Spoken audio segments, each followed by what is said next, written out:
Pobreza, política y hambre.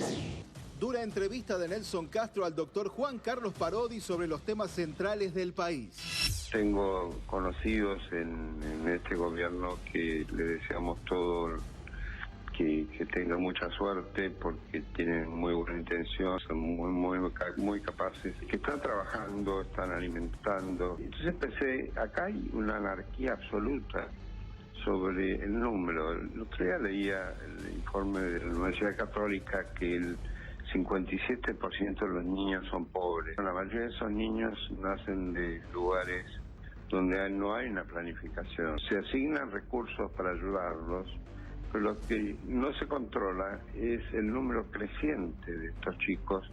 Vi que las adolescentes embarazadas superan al segundo en el ranking del mundo por el 44%. ¿Y por qué? Le dan a los 3 meses un incentivo económico por estar embarazadas, y estas pobres chicas que no tienen un peso lo hacen simplemente para conseguir dinero y después tener asignación por hijo. Nosotros somos responsables de falta de respeto por la dignidad humana. El 57% de nuestros niños están mal nutridos, mal educados y no tienen afecto, que es otra de las cosas importantes. El estudio que hicieron, que fue el bestseller del New York Times sobre el crimen, cuando estudiaron el crimen descubrió que la mayoría de los criminales eran hijos no deseados, que no recibieron afecto, no recibieron amor, etcétera. Con la bonanza que tuvimos con las hojas 60, tendríamos que ser un paraíso del mundo. Pero bueno, las cosas no se hicieron como se debían hacer y terminamos siendo más pobres que antes. Me parece que es interesante marcar lo siguiente. Primero, que el Observatorio Social de la UCA fue el referente que tuvimos durante todos estos años para conocer la pobreza, porque durante el gobierno anterior no teníamos estadísticas. Hoy siguen siendo tan importantes como antes estas estadísticas del Observatorio Social de la UCA y hay que atenderlos. Hay más pobres, 1.400.000, hay más indigentes, pero hay un dato que a mí me parece más preocupante que porque el aumento de la pobreza de estos pobres, que tienen que ver con el nivel de ingresos, podría resolverse eventualmente si en este país la inflación se reduce y hay acceso al trabajo. Ahora, el resto de la pobreza de la que habla el Observatorio Social de la UCA, que ronda el 30%, es la pobreza estructural. ¿Qué quiere decir esto? No tiene que ver con el nivel de ingreso de las personas, ni con la inflación. Tiene que ver con el acceso al agua potable, a la vivienda digna, a la salud, a la educación, a las cloacas. Eso no se resuelve bajando la inflación. Se resuelve con políticas públicas, Santiago, de largo plazo. Sí, es muy fuerte la frase de Parodi, que no es la primera vez que la escucho, cuando dice que hay chicas que se embarazan para recibir el plan, la asignación. ¿Están así? Usted sabe con todo respeto, se lo pregunto porque a mí me parece una aberración. Sí. Y me parece que es como... No sé, es poco feliz la declaración, pero por ahí usted me dice que es verdad, que es cierta, no sé, le escucho. Usted sabe que en un momento cuando había salido el salario universal y dar un salario a las jóvenes embarazadas, la verdad que yo empecé a pensar y después empecé a ver, ¿no?, que era realmente cierto lo que decían las chicas jóvenes. Se embarazaban para tener un salario y sabía que desde el tercer, cuarto mes de embarazo iban a cobrar un sueldo miserable, ¿no? Yo la verdad que lo escuchaba ahí esa declaración y es muy triste. Muy triste. Pero una cosa es que una chica que cuando está embarazada acceda a eso y otra cosa es que lo haga adrede. Sí. Usted dice que pasó. Y aparte son chicas que no tienen marido, que no tienen... Solas, pobrecitas. Solas, y afrontan la familia, la crianza de ese niñito, ¿no? Es muy triste, pero real. Ahora, la verdad que yo pienso, ¿no? ¿Cómo se empieza a construir esta sociedad? Porque cuando hablamos de gente que es tan pobre, gente que le está pasando muy mal. Sí. ¿Y cómo la política va a abordar estos temas, estos casos? Gente que no puede esperar ni el segundo semestre, ni el año que viene, ni nada. Evitar la economía salvaje. Ya, a ver cómo... Evitar la economía salvaje. Sí. Evitar la economía salvaje. Porque ¿sabés lo que pasa? Un amigo mío economista que no es peronista que estableció una buena relación que tiene que ver con lo que decía Johnny. El aumento de tarifas es una suerte de equivalencia a la 125 y la crisis que provocó.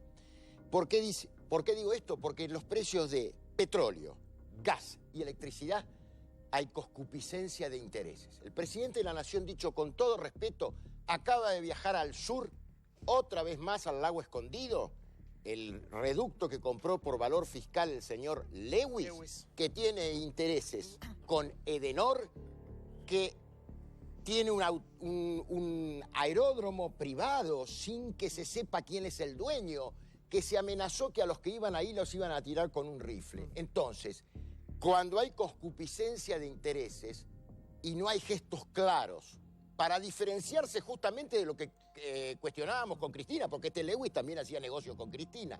Me parece que hay falta de ejemplaridad. Sí. Ahora, algo que marca la UCA hoy, dice, y es interesante, Salvia, el mayor riesgo social no solo lo están experimentando los más pobres, sino también la clase media baja, que alguna vez lo habíamos marcado acá por el tema del tarifazo. Trabajos precarios, pequeños comercios y trabajos eventuales, las changas. Las changas desaparecieron, que lo dice mucho Arroyo y creo que Marco Lavagna también, el Frente Renovador. Dice, lo dijo Cristina.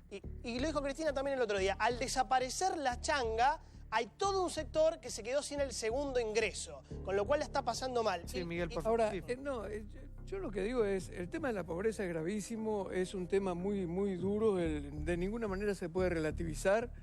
Me parece que independientemente de que lo que dice Débora es cierto, hay una pobreza estructural que hay que resolver con políticas de Estado a mediano y largo plazo. No se resuelve bajando la inflación. Pero es cierto que tenemos que resolver, y en este gobierno tenemos que resolver el tema de la falta de trabajo.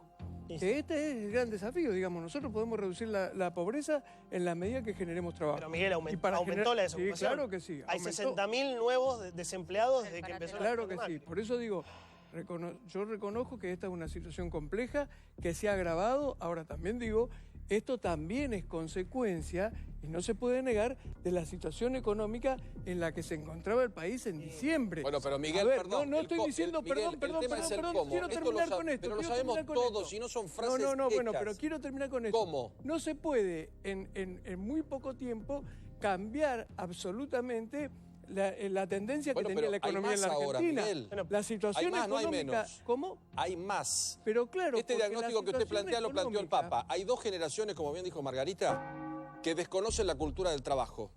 No podemos pretender que una muleta, que es un plan, sea la forma de vida de una persona. No podemos tampoco entender que haya gente que pondere que vivir en la Villa 31 es vivir en el paraíso, porque la gente que no tiene agua, que no tiene cloacas, que vive con narcotraficantes, es una vergüenza vivir en esas condiciones. Pero ustedes siguen mirando atrás. Yo los comprendo, recibieron un desastre, pero hoy tienen que contarnos cómo. No, claro, no estamos mirando para atrás. Lo que digo es, la situación por la que venía la economía argentina era inevitable que produjera una consecuencia de esta naturaleza. Naturalmente había que empezar a tomar medidas, algunas de las cuales fueron muy dolorosas e incluso generaron inflación, y la inflación generó mayores niveles de pobreza. Por ejemplo, el tema de levantar el cepo. Pero si no se levantaba el cepo, la industria argentina era imposible que se empezara a recuperar. Esto era imposible evitarlo en la medida que tratáramos de evitar destruir la economía, ¿no? Ay, Margarita, las cosas que uno escucha y todo lo que hay por hacer todavía, ¿no? Oh, sí. ¿Qué te esperan los próximos días? ¿Decís que vas a viajar? Sí. ¿Y a seguir laburando, a seguir para adelante? Sí. Bueno, tengo muchas cosas que estamos haciendo en la fundación, y bueno, en Santiago del Estero estoy inaugurando el comedor en Añatuya el 21 de agosto. Festejamos el Día del Niño y abrimos el comedor, si Dios quiere. Y bueno, y acá en Los Piletones estamos trabajando con una huerta de hidroponía también, para dar trabajo a los jóvenes. A mí lo que más me preocupa, mire, si yo pudiera abrir una empresa, yo creo que trabajaría hasta el abuelo, porque a mí lo que me gusta es que la gente trabaje, ¿vio? Y bueno, y ahí tenemos, estamos con una huerta de hidroponía para trabajar con los jóvenes de la calle sobre todo. Y ahora están trabajando chicos de la calle para levantar y empezar a generar trabajo para los otros, ¿no? Ahí está apareciendo aquí abajo el teléfono para que puedan colaborar con el Comedor Los Piletones. Gracias, Margarita. No, muchas gracias a usted. Gracias por venir. Muchísimas gracias. Un minuto. Muchos temas para hoy, se siguen sumando invitados. Ahora nos metemos en el duro cruce entre la vicepresidenta de la Nación, que acaba de emitir un comunicado, ya te vas a enterar qué pasó con Michetti, y Pichetto, ¿no? Sí. Esto pasó en el Senado, sin desperdicios. Senado da para todo. Mirá.